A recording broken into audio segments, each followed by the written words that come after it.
Hey. Sorry, I'm a little late today. I had to go to the bathroom there. So I hope you're doing well.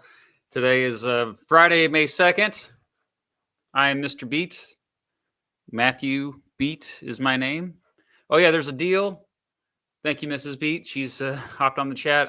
Apparently, Fourth Wall, who sells our merch, helps us sell our merch. They're doing a deal right now. Like if you sign up for Fourth Wall by connecting your Twitch account, you get 15% off all Mr. Beat merch. So if that's something you're interested in, the link is shop.imrbeat.com. Yeah. What up, Cool Banana? Curry Jr., hello.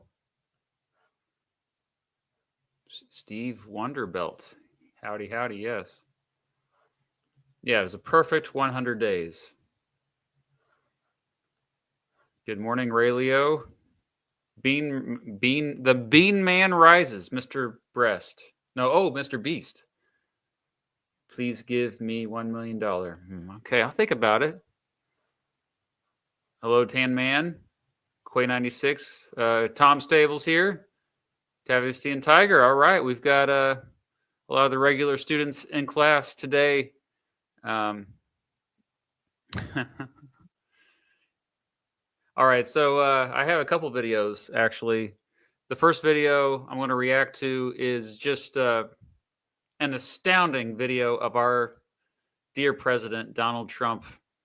There was an interview, I think ABC interviewed him. The journalist's name was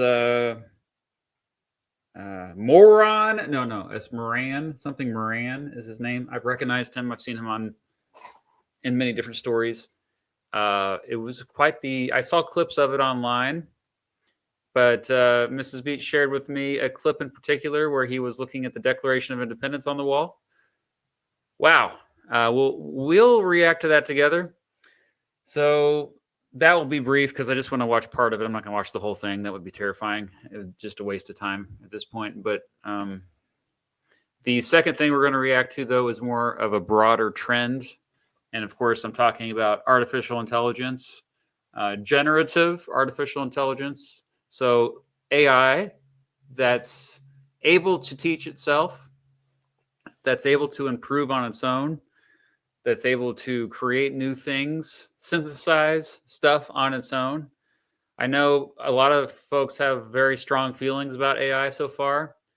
I don't have strong feelings yet, but I can see the good and bad of both. I think that there is good reason to be freaking out about how quickly artificial intelligence is accelerating. The technology over the past 5 years in particular it's just been astonishing to see how rapidly progress has been made, especially now that China has ramped up its efforts.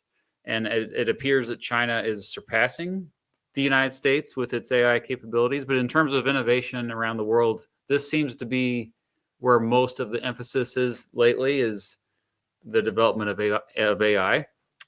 And so we're going to specifically look at how that affects, of course, what I do, make history content online, make history videos. There's a lot of AI slop online, and there's a lot of AI slop history content in particular online, not just fake photographs, fake AI generated history pictures, but also even on YouTube, a bunch of videos that are completely AI generated. So from beginning to end, from the research and writing to the editing, to the audio, to the visuals, all of it is AI created, not created by a human being. Basically, a human being puts in a prompt and then it just spits out this video. And a lot of this crap is posted on YouTube, and a lot of it is still promoted to me on YouTube, which means if it's promoted to me, it's probably promoted to you as well. And I'm sure some of you can share in the chat like how prevalent this is and how much of a problem it is. So we're going to react to a video by Sawyer from World War Wisdom. It's a great channel. I came across a few months ago. Somebody who helps me edit videos occasionally. His name is Hudson. great dude. We worked on the World War II veterans video last summer together.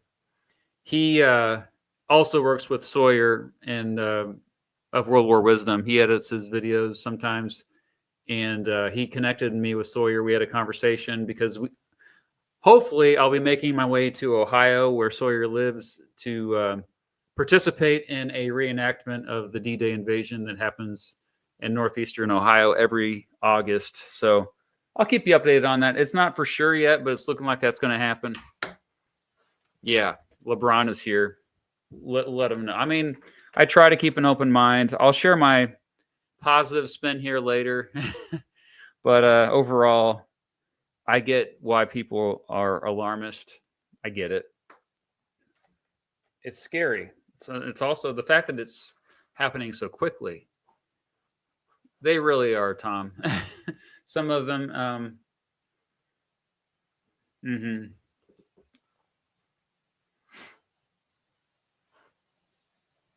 Generated letters. Oh, gosh. Oh, is that really happening?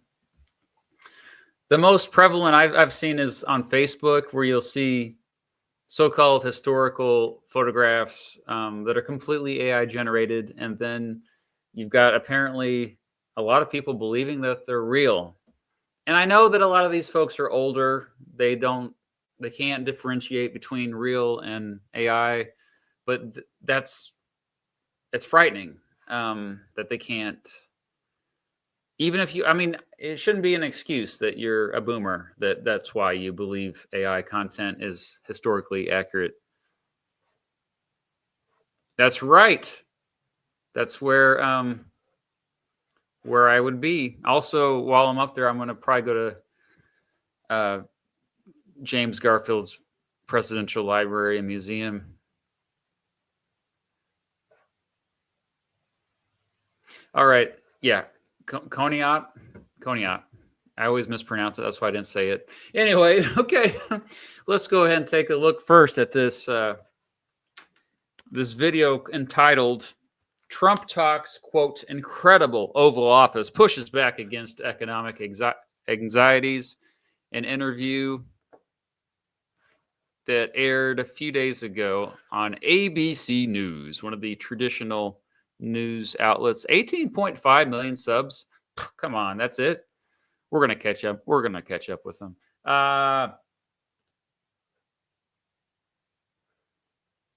Let's see, the guy's name that interviewed Mr. Moran. We'll just call him that. Okay, so we'll just watch part of this. People had it, but I found it to be the most beautiful. It is amazing. This is an amazing space. The Oval Office. And amazing, maybe architecturally wonderful, but amazing for what it represents. It represents the U.S. And if properly used, a lot of good things can happen. The Oval Office represents the U.S. Thank you for clarifying that, Mr. President. We're not just here to dunk on him, but I just want to, it does this is a rare opportunity to kind of see things that's not staged. You see that the journalist here is kind of leading it. And so this is not Trump led. So it's not orchestrated by them. So this is where you kind of get a little bit more of a insight into his knowledge of history in particular. I see Ronald Reagan over there. Yeah, Ronald Reagan. Right to your left. Being in the Oval Office is very important. Oh, okay. okay. Ronald Reagan here, and put him a little bit larger, sort of seemed to fit very nicely. What about Ronald Reagan do you like?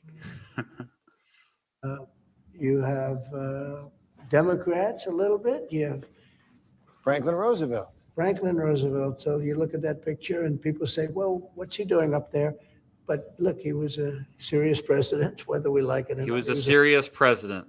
Ladies and gentlemen, he was a serious president. That's why he's on the wall. I don't think Trump knows anything about any president other than himself. Four-termer, and went through a war. You have Lincoln, you have Washington, but you look over here, that's Monroe, the Monroe Doctrine. Well, they got Monroe on the wall? I didn't know that.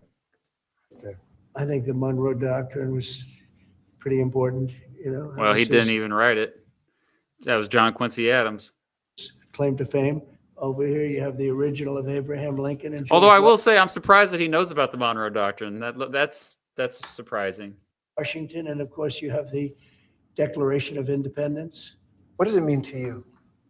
Well, it means exactly what it says. It's a declaration. It's a declaration of unity and love and respect, and it means a What? lot. And it's something very special to our country. That Lincoln's reaction. portrait up there. That I'm not reaction familiar of with that. him. Wow, look at this. Oh,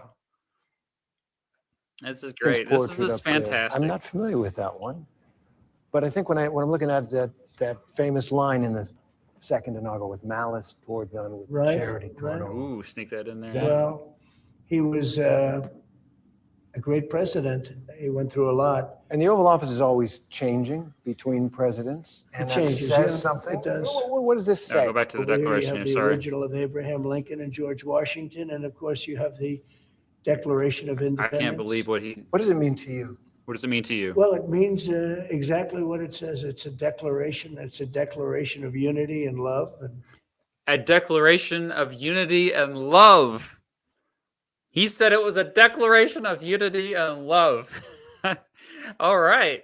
I mean, the Declaration of Independence basically is just like an FU to King George. It's like we're breaking up. It's a breakup letter. That's what I used to tell my students. It's a breakup letter to Britain saying, bye-bye, we're gone. It's not unity. It's not love. It's hate. These are our complaints. These are our grievances we have with what you've been doing, King George, and we are out of here to start our own new country. But he says it's unity and love when it's literally the opposite. He doesn't know what the Declaration of Independence is. He probably doesn't even know that it's what literally started our country. The President of the United States does not know what the Declaration of Independence is. I just really want you to think about this. It's astounding. Yeah, it's a declaration. Yeah, he doesn't know what it is, and he was put on the spot for the very first time, so he didn't have a chance to look it up really quickly. respect, and it And look at this means a lot, reaction. and Respect. it's something very Respect. special to What? our country. Lincoln's portrait up That there. reaction I'm not is familiar with that the one. appropriate reaction. But I think when I'm looking at that famous line in the second inaugural, with malice toward none, with Right, charity toward right. all.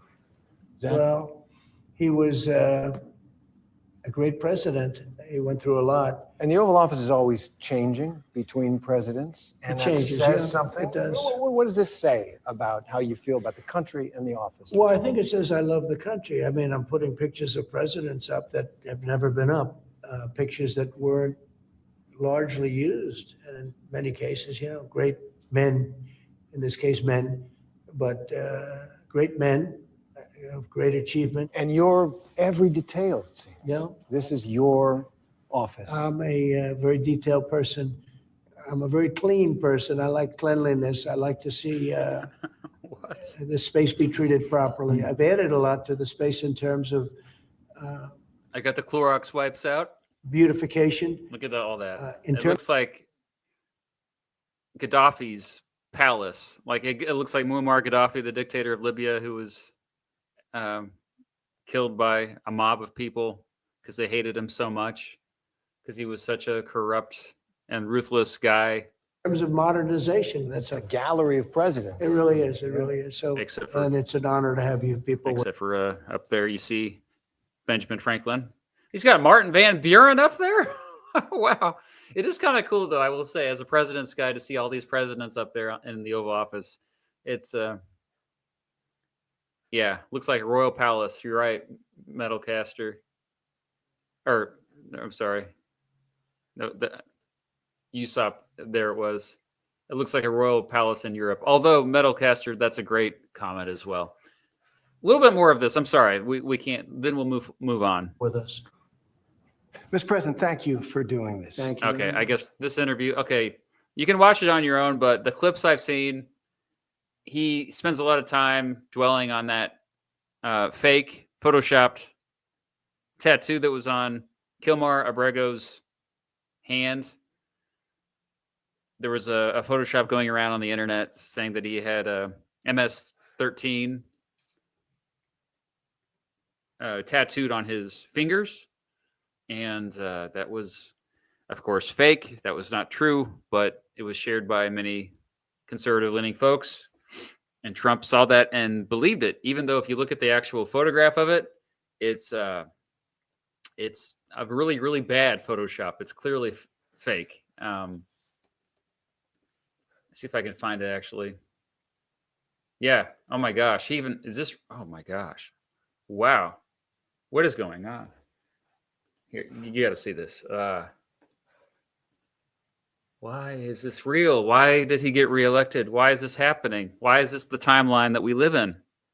I don't understand how he is your grandpa who believes everything he sees on the internet as long as he believes it beforehand. Is this a real picture? This can't be a real picture. I know the picture he's holding in this picture is not real, but is he actually? This can't be real. I'm going to do a reverse image reverse of this to see if did his campaign actually post this.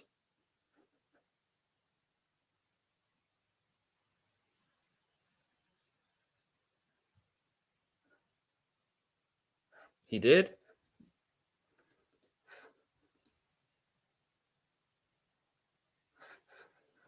Why is this happening? Okay, it looks like he posted it on Truth Social.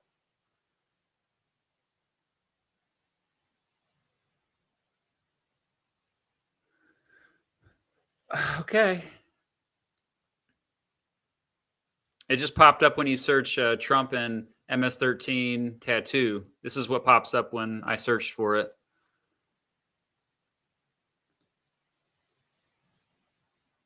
Okay, anyway. Uh-oh, my internet's getting slow.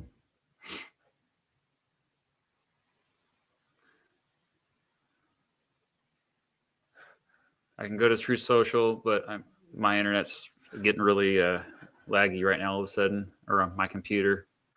It just stopped working. So give me a minute here.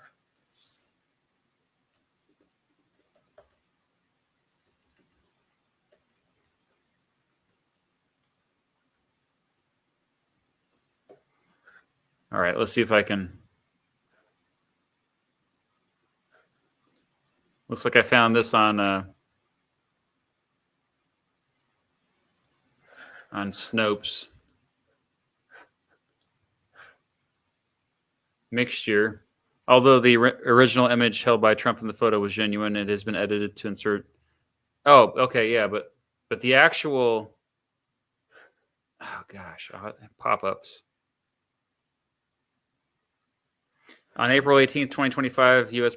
President Donald Trump posted on a photo on X and Truth Social, supposedly showing proof. So he did do this. I didn't know this. Okay. Well, anyway, we're done with this. This is wow. Okay. So now we're going to react to this video. AI is permanently rewriting history. All right. Looks like this website's messing up here. Can you see the screen?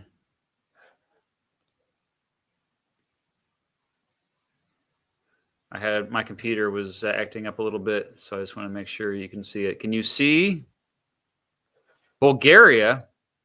Okay. Do you live in Bulgaria?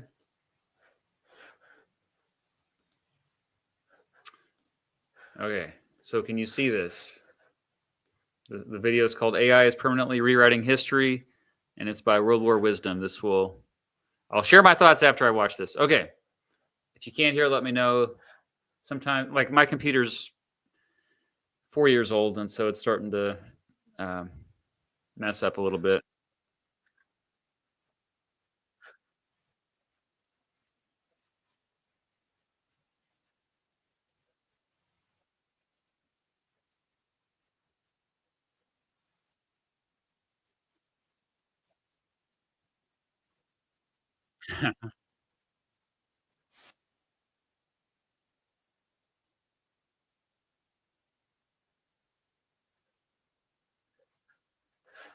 Okay, can you see? No audio? Okay, let me refresh it then. Yeah, because my computer just all of a sudden just kind of froze, and then let me go ahead and remove that, and then I'll just I'm sorry, this is just not working. Um, I have an old computer. It's really hard having a hard time these days. So we'll try this again. Let me know in the chat, please, if this is working. With all the crazy technology we deal with today on a daily basis, I often find myself wondering what these brave soldiers from the past would think about our modern way of life. Oh, wait a second, those aren't real soldiers. All those pictures are AI generated. Now, you may not have heard about this because nobody's talking about AI right now. In fact, I'm probably the first one to make a video here on YouTube about AI, but generative AI has really been taking off lately. It's getting faster, cheaper, and scarily good at creating realistic photos and videos. Calling out fake historical media has always been a staple of my page, and in the past, I've covered pictures from historical reenactments, war movies, and even pictures of action figures that have been passed off as real historical photos. But now AI is starting to blur the lines of reality in ways that we've never seen before. Today, I want to cover some of the ways that I've encountered AI being used to alter the past, why this is dangerous, and believe it or not, I'll even cover some uses for generative AI relating to history that I think can be good. Now, unfortunately, to understand this AI nonsense, I think we need to start by talking about the AI cesspool that is Facebook. Facebook has become ground zero for all types of AI-generated slop, but I especially see a lot of content on there related to history and the military. Let's get into how Facebook created the perfect storm for this AI garbage to exist so we can understand why these fake historical posts are being shared in the first place. Oh, by the way, my awesome editor is traveling right now, so I'm editing this one by myself. It's going really well, but don't expect any super fancy animations or anything. Okay, That would be Hudson. Hudson's his normal editor, so. I'm not Michael Bay over here. Okay, back to the video. Wow, what a slick transition. The first reason why Facebook is perfectly suited for these AI posts is that unlike most other platforms, you can monetize photo posts on Facebook. It's much easier to set up AI to generate and post these photos compared to other platforms like TikTok and YouTube, where generally you have to post a video in order to monetize your post. Second, Facebook's older and international user base is often more likely to fall for these AI fakes. The comment sections of these posts are generally filled with supportive comments from elderly people, people who aren't viewing content in their native language, and bots. I would say at least a quarter of them are bots, if not more. Mind, if their page is monetized, they're making money off of all those comments. And third, Facebook's content enforcement is very lax. They seem to have no interest in labeling or removing AI content, which most other platforms have taken steps to do. All right, now let's take a look at some examples of fake historical photos that I encountered while roaming the unforgiving trenches of Facebook. I grouped these into categories so we can take a look at a few different post formulas that these AI history pages typically use. This first affront to the eyes is an AI-generated copy of a real photo from World War II. And the caption on these types of posts is typically the original caption from a real World War II photo. These are super common, and this type of post is just very perplexing to me. In my mind, it seems that it would have been much easier to just post the actual World War II picture. Most of these photos are in the public domain, so it's not like there are any copyright issues. Not that these pages would probably care about that anyway. The original photo probably would have generated more engagement and wouldn't have required all that extra effort. But instead, they take an original photo and caption, use AI to generate a weird version of that photo, and then upload it with the caption from the original photo. I would guess that the reason why this doesn't make a lot of sense is because that decision was probably made by the AI bot that's programmed to upload stuff on these pages. I really don't think there are people out there prompting AI to generate weird copies of these historical photos so they can post them as if they were the real thing, or at least I hope not. The next category is what I call patriotism farming. These are posts meant to farm engagement by kind of guilting people into sharing, liking, commenting on the post, because if they don't, they might feel like they don't care about their veterans or their country or whatever. Some of these posts share real stories of veterans accompanied by weird AI-generated photos, while others just post something vaguely war-related that's clearly fake. These are very similar to the posts you've probably seen where it's like an AI-generated... Did you see that last one? look at on it. Look on his shirt. It doesn't say Vietnam. It says lowercase l, et, nam, and then sweet. Yes, clearly fake, but I'm sure a lot of people liked it. Fake. These are very similar to the posts you've probably seen where it's like an AI generated old person with a caption saying that you need to wish them a happy birthday or thank them for their service or something like that. Oh, 24,700 likes on that one. 751 shares, but how many of those were people just saying, "Hey, don't fall for this. This is AI." Either way, whoever posted it gets the money. That's why social media is pretty rotten overall, has done more harm than good for society. Their service or something like that. Oh gosh. Ugh. These are very popular, and if you ever go on Facebook, you've probably seen people unironically sharing these posts. This last category is probably the one that's at the highest risk of causing real problems. These are just fake historical photos, often with no basis in reality whatsoever. As usual, most look pretty bad, but some look very believable at a glance. To make things worse, these pages often post a mix of real and AI generated photos, sometimes in the same post, so it just blurs the lines even further. Like I said, Facebook is the epicenter for this AI epidemic, but these types of fake historical photos pop up in all types of other places too. Every other social platform has their own version of this problem, and I've also seen this a lot lately from stock photo websites, which often have their own embedded AI tools. When you Google image search something history related, there are often suggested results from these stock photo websites that are fake AI generated photos, which some people might mistake for the real thing. So what's the impact of this, and who cares if someone wants to make silly vintage AI photos? Well, By the way, I've seen some history content creators unwittingly insert AI generated images into their own videos. Fortunately, this has not yet happened to me yet, I say, because like Sawyer said in this video, the problem is going to get worse because the AI generated photos are getting better and better and better where we can't tell the difference. So, but one way I've avoided this problem is by going to, I mean, the vast majority of photographs that I get are from archive sites, mostly the Library of Congress, which if that site ever goes down, I'd be screwed because so many of my high res old photographs come from that site.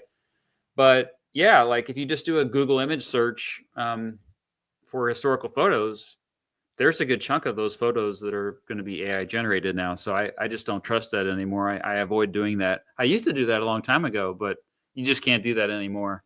over time, these photos really can blur the line between historical fact and fiction. I mean, studying the details of historical photos is one of the best tools we have to learn things about the past. I look at World War II images all the time to figure out what weapons and resources troops had available for specific battles, which troops were present for specific events, and much, much more. Inserting fake images into the mix can seriously alter how we understand these important historical events. I know we all love to think we're immune to falling for these AI posts, and a lot of them are very obvious, but AI just keeps getting better and better, and it also keeps being used in new ways where we don't even think to look out for it. Sure, there are certain groups of people who are more susceptible to being duped by AI, but it's happened to me, it's happened to you, it happens to everyone at some point, whether or not you've realized it. There's a very real risk of these AI photos getting mixed in with the real ones. Also, in my experience looking into fake historical photos, the original post usually is not the big problem. Let's look at a non-AI generated example to understand how this cycle often works. This is a photo that was taken at a World War II reenactment photo shoot years ago, along with a few similar photos. At some point, it was uploaded online, probably by the photographer who took it. But then this photo got reshared without the context that it was from a reenactment. As soon as that happens once, all bets are off.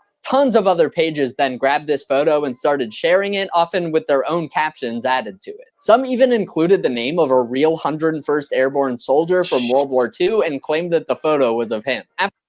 Yeah, so like you saw me do about 20 minutes ago, I think one of the best things you can do that's fairly easy is you go to a website like TinEye, where you can do a reverse image lookup. Actually, AI will help you do reverse image lookups. If you go to ChatGPT, you can do. It's actually way better at looking up where images originate, where they first. Because I mean, like, I know it's easy just to attack AI itself, but really the problem is the folks who are misusing AI. And so AI itself actually gets things right a lot, especially in 2025 compared to 2023. 2023, when I was looking at ChatGPT when it first came out, I think that was the year it came out, there were a lot of errors and it was hard for me to trust it. Whereas now, if I do it, it first of all, it lists sources. And second, a lot of the information, after I verify it, it's true. In fact, it's often fairly nuanced and does a really good job contextualizing everything. So that gives me hope. But yeah, let's go back to the video here and back to the problems with users not understanding what's AI and what's not.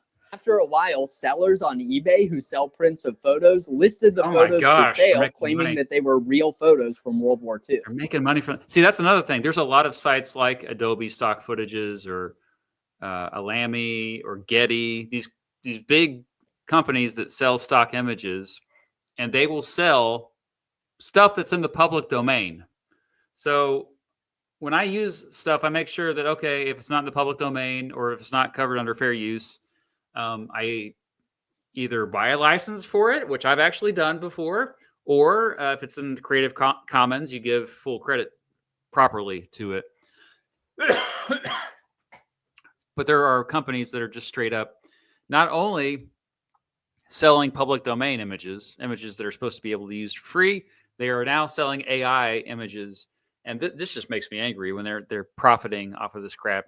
Now, this photo is one of the top search results when you look for pictures of the 101st Airborne during World War II. Yeah. And the average person. Alamy is one of the companies I just mentioned. They are selling this image, and it is not even historically accurate. Crazy. That's crazy. Person would have no idea that this was taken at a reenactment. Even if you tried to research this photo, you'd find countless posts from people over the years claiming that it's real. I would love to say this is uncommon, but there are numerous examples of this happening with photos online, and over time, these pictures essentially become indistinguishable from the real ones. These AI history pages are relatively new, so I don't think many of their photos have had the time to go through that cycle yet, but believe me, they will. Even some of those AI photos that aren't super convincing now, when they get shared over and over again and the quality is reduced and people add filters and stuff like that, it can make it harder to pick out those identifiable AI features in the photo. In fact, covering up those distinguishable AI features is one of the main reasons why AI historical photos are often so hard to identify in the first place. I remember at some point hearing someone talk about how some of the most convincing AI photos and videos are those that are made to look like they were taken by security cameras, because we're all used to seeing low quality security camera videos,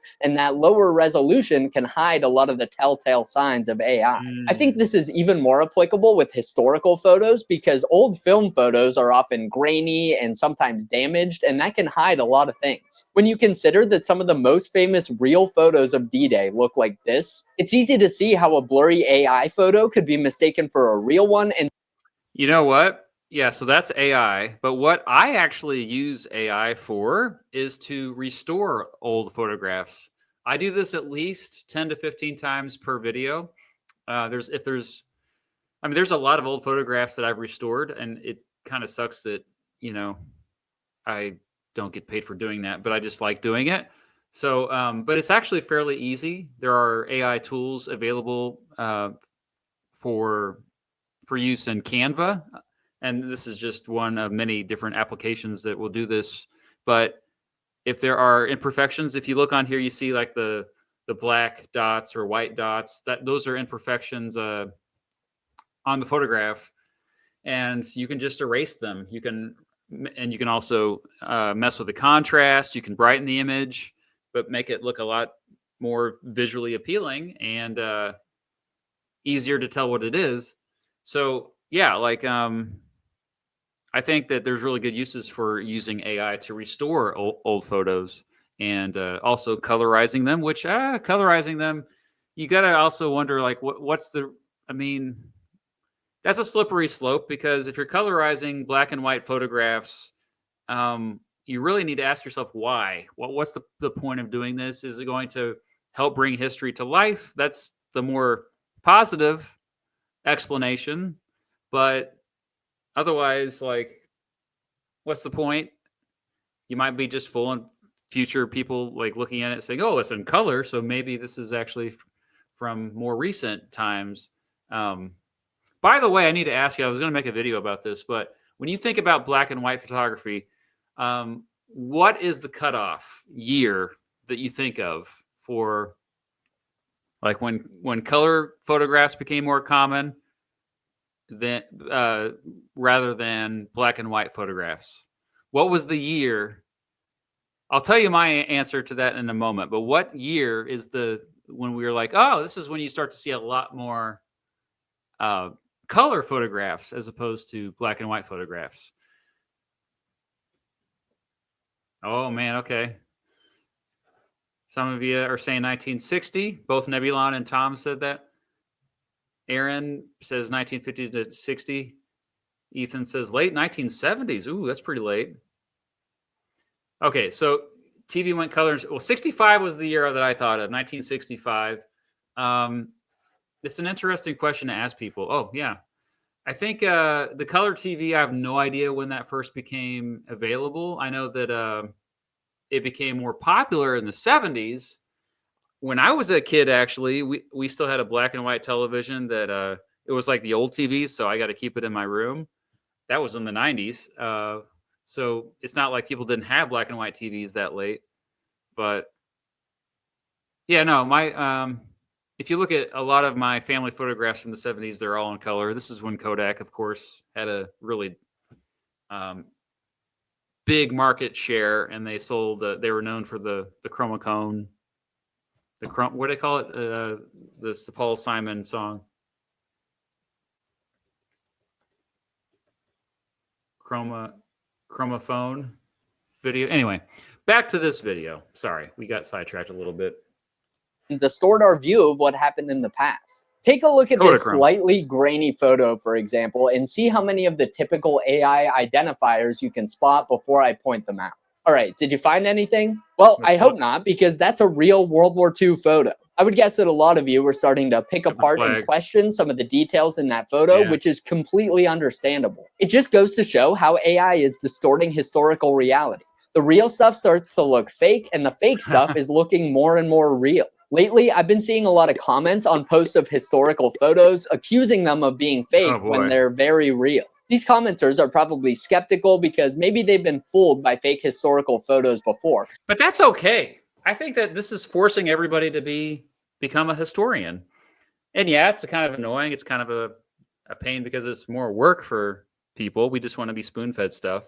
But this is one of the positive things that I think is coming out of this AI revolution that's going on right now is we have not only this is causing more people to become critical with how they consume media.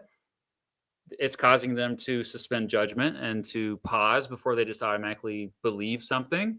That's a good thing. But also for those who are original artists, they are actually now forced to be more creative. I'm not sure if you've noticed this, but a lot of art, or even so-called art, if I want to sound pretentious, over the past 20 years has been lowest common denominator crap. I mean, it's basically slop. I mean, you have a lot of formulaic, reductive garbage that's in Hollywood, on traditional media, even on YouTube. I mean, a lot of Mr. Beast copycats, for example. A lot of the same generic stuff that, yeah, really could be made by AI. If AI can do it, then you're probably not being that creative. So I hope that this barrage of AI content is going to like force more people to be attracted to what's more original and authentic. And I think what helps me is like just being myself and being on camera and like taking people. When I tell a story about history, I'm saying, hey, this isn't necessarily 100% the truth. This is my interpretation of it, and you're just along for the ride with me. You can get off the ride anytime you want, and you can go exploring on your own, or you can go explore with another history content creator. I think that's why it's especially difficult right now for faceless channels that where the creator never is on camera. There's actually a few channels I've noticed that especially geography channels, where they never got on camera, but they still did very well. But now that AI is taking over, they've had to go on camera. They've actually had to go out in the real world and film themselves. This is also why I'm trying to do more on-site filming, more filming at historical locations, because this is, I mean, it's to show that what we're talking about are real places, real events happened at real places. And it kind of gets lost when you're just like putting up animations or even photographs, because especially as this whole video that we're watching has pointed out, that even real photographs, people don't trust them as much as they used to. And it's good to be a bit skeptical, but Yeah. this can also discredit real historical photos, which is just as bad as introducing fake ones. We risk getting to a point in the future where people can just write off any historical photo they disagree with by claiming it might be AI. We've already seen the trend lately of politicians and public figures casting doubt on anything that makes them look bad by implying that it might be AI generated. Now let's move on to talking a bit about what we can do about all this to at least slow down the growth of this fake AI history. First, do not engage with AI historical content. Doing that makes money for the people who posted it and for the platform hosting it. It just perpetuates this weird AI ecosystem. I think the platforms should create better guidelines on AI usage, but they aren't going to do that if they keep making a bunch of money off of people consuming the stuff. Next, I'd say view any historical media with a hint of skepticism and consume historical content from reputable history pages. There are a ton of great ones out there to choose from. If you find a page that's hosted by a real person, or that's affiliated with a reputable institution like a museum, or that just posts information that you can verify with other sources, those are some good signs that the page is at least more reputable than the faceless profiles you come across. And finally, talk to the people in your lives who fall into the demographics that are generally more likely to be tricked by AI. Children, the elderly, sometimes people consuming content that isn't in their native language.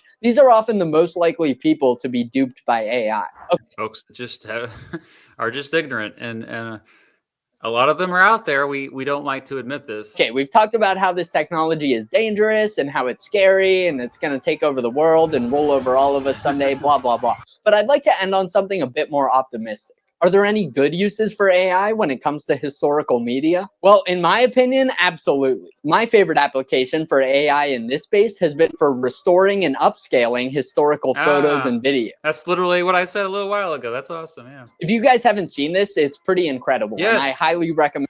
So what we did a few weeks ago when we were reacting to all that old footage from 1890s, 1900s, 1910s, those urban shots that we got, 1930s, remember we're looking at Great Depression era Chicago. A lot of that stuff was restored using AI technology. Recommend checking out some YouTube videos of this when you have the chance. Basically, there are programs out there that use AI to enhance the quality and frame rate of historical footage. Some turn out way better than others, but I've seen some really good ones out there that make 100-year-old videos look like they were recorded with modern technology. I do still think we should be careful with this stuff because you are generating new pixels and frames when you use these tools, but generally it doesn't affect the content of the footage. I've heard of similar technologies being used to restore historical documents, and again, as long as it isn't changing the content of the document, I think that's great. Another popular use I've seen lately is using AI to animate historical photos into moving clips. And I'm still not quite sure how I feel about that one. Honestly, I find some of these a bit weird and creepy, but there have been some very popular uploads of these online, so clearly some people really like them. If these animations are helping some people connect with the past and better relate to the people in these photos, I think that's a great thing. In my opinion, one of the hardest parts about teaching history is getting others to view these historical figures as regular people like the ones we interact with every day. I've seen a lot of posts where people say they imagine anything before a certain date happening in black and white. And even though I know those people are mostly kidding, it really can be easy to feel disconnected from the past when we're only seeing it in grainy black and white footage. It can be hard to imagine what it would have been like to be there for the Hindenburg disaster, for example, when we've only seen it in spotty old footage. If AI can help people relate to the past by turning this grainy old footage into something like this while preserving the original content, I mean, imagine 4K Hindenburg, like from many different angles. That would just be insane. Like that would, I think we would remember it a lot more. A lot of people don't know about the Hindenburg disaster, but it was such a dramatic thing to see firsthand. And we really only have that one video of it. And of course, you have the audio that accompanies it. Oh, the humanity! But yeah, like I think that's one reason why 9/11 has kind of stuck around in our memories so much more too. For those who didn't actually live in those places that were attacked, because we feel like we were there because of all the just the footage that is. There's so much footage. It's not in HD yet. HD didn't come until like 2009, but still, there's a lot of it. A lot of the 9/11 stuff has been restored as well. I think that's great. After all, making the past more relatable to people today is one of the main reasons I make these videos. Now, what do you guys think? I've heard so many mixed opinions on AI as it relates to history. Do you think this won't really change much? Yeah, so I've already given my thoughts a little bit, but one additional thing that we need to be cognizant of is that all of this AI use is dramatically increasing our dependence on energy. Like it requires a lot of energy to use AI, way more than prior. And so what this means is that we've had to burn a lot more oil. We've had to, and apparently we still burn coal, which I was surprised to find out. But yeah, so non-renewable energy that's still being used to pump to keep the machines going that generate AI, and it's really damaging for the environment. That's a big concern. So I know we don't bring that up much, but you know. So that aside, I saw. Hello, Rex. That's okay for being late, by the way. Powering these data centers with nuclear. Yeah, no kidding. 4K 5D Hindenburg. Let's see. I saw something up here. What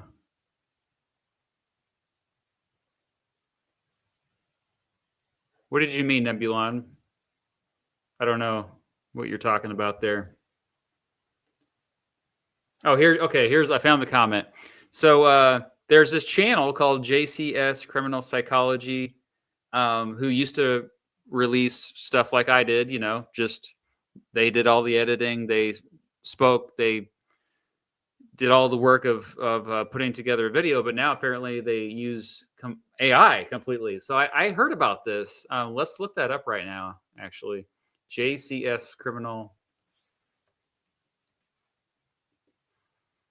And I think it's really hurt their channel a lot.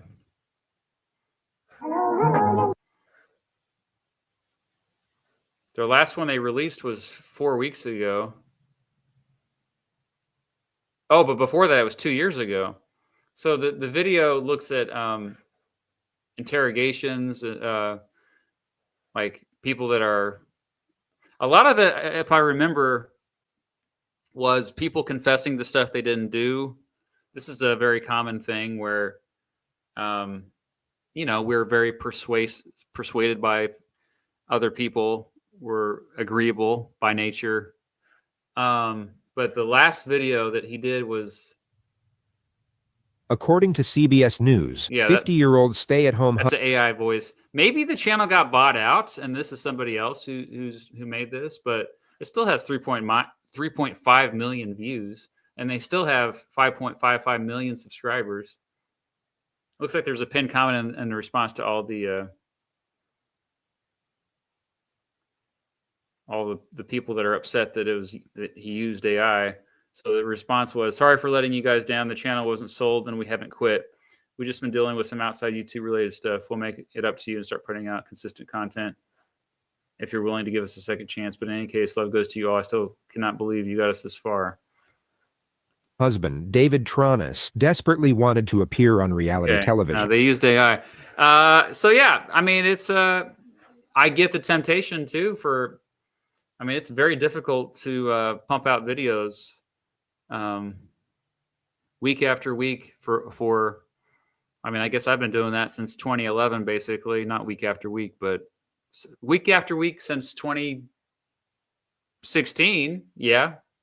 Holy crap, 9 years of doing this week after week. But yeah, I get the temptation. Still, though, you got to think that a lot of people are going to turn against AI if they haven't already. I just think that people are craving authenticity now more than ever. That's why I think whoever runs for president next, or any office next, needs to not read from a script.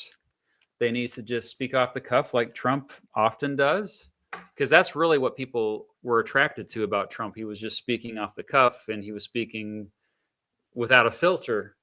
Even if he said something controversial, people were more forgiving of that because they want real people. And when we live in a world that now there are so many algorithms that direct every attention we have. Trump was almost a way to break free from all this content spoon-fed to us by algorithms. I know we kind of like Ground News, that's their whole slogan is break free from algorithms, but still they use algorithms to determine stuff. I mean, we cannot escape algorithms when we consume anything, any media. So, that's how you found me. So I can be thankful for it, but at the same time, we need to be aware of how much they run our lives. Beat 2028 for what, though? What should I beat? They're eating the dogs. Yeah, that's yeah. But look how many Republicans were forgiving of that. They're just like, okay, yeah, maybe he said something a little silly that wasn't true. Whatever, move on.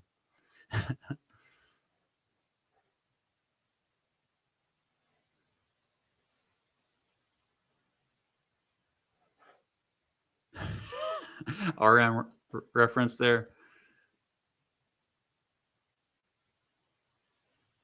Oh, president. No, I could you imagine the guy who makes videos about presidents running for president? No, I would not want that job. I'm not qualified for that job, but I guess neither is the current guy. So I guess that's the argument. That's why a lot of people want Jon Stewart to run, because he's good at talking and he's funny and he articulates things and he has good opinions on most issues, according to, I would say, majority of Americans. Actually, he probably would do fairly well. The other half would include my family, who really, more than anything, voted for him based on abortion. I just told my mom the other day, though, like, hey, abortion is not on the decline since Roe was reversed. In fact, it's increased a little bit since then. Is this what you anticipated? Is this what you wanted? And, there's always deflection there. It's like, or denial. What would Eisenhower think about all this? He would hate it. Yeah, he would absolutely hate it. He would be terrified for the future of the country. Biden is Biden. Biden. Bye. Is bye. You should run for local office. Rex, where are you at again? I forgot. You should totally run for local office. All of you should. Infant mortality is up. That's right. Joint specialist. What a name.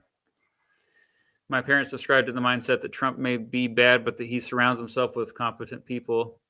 His first term, maybe, but he fired all of them anyway. I'm not sure that's even true considering all the Signal stuff and RFK Jr. nonsense. Yeah. Very few people on his staff are qualified, including Marco Rubio, by the way. Marco Rubio, overrated. And now he's talking about going after people talking trash about the administration. What the heck is that about? Oh, in Florida? Yeah, we especially need more people to run for local office in Florida. Yes.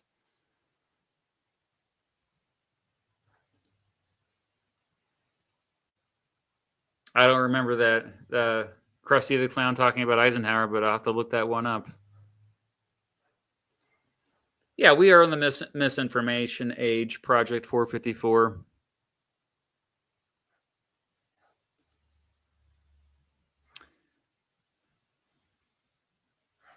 Haven't heard of Scott Bessent, but I will look into them. Oh, yeah, we are definitely going back to the spoil system. Absolutely. Grok is turning against conservatives. Have you seen that? I saw an article about that.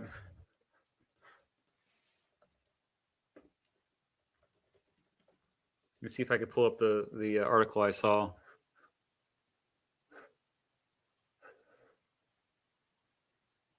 Yeah, it was on futurism or the. Oh, I didn't know that Musk was. Yeah. Is Musk talking about shutting it down? That's a new article. Oh, you're not seeing what I'm seeing. Crap. And now my computer, every time I open up certain websites and the pop-up ads try to come up and my computer blocks them, it slows it down. Anyway, so I'll just close that window. Anyway, I'm going to wrap things up since I just realized it's after 10 o'clock. Thank you for being here. If you're new here, I do this every Friday morning at 9 a.m. Central, usually for about an hour. And I react to a history video, sometimes economics or geography. It's been a while since I've done that. But if you have any recommendations for me, find me on social media or email me. I am mrb@gmail.com. There's a sale going on right now for my merch. If you connect your Twitch account to Fourth Wall, just go to immrb.com/shop or something like that. I don't know. I think I covered it. Oh, I'm releasing a short later today, and I'm releasing my deep state video finally next Friday, 1 week from today. So I'm really excited to release that one. All right. Have a good weekend. Thanks for being here. We'll see you next time. Oh, and I'm going to be in DC next week for a conference. I don't know if I'll have a meetup though, but if you're in DC, just let me know. I'll be there next week. Yeah. Okay. Bye.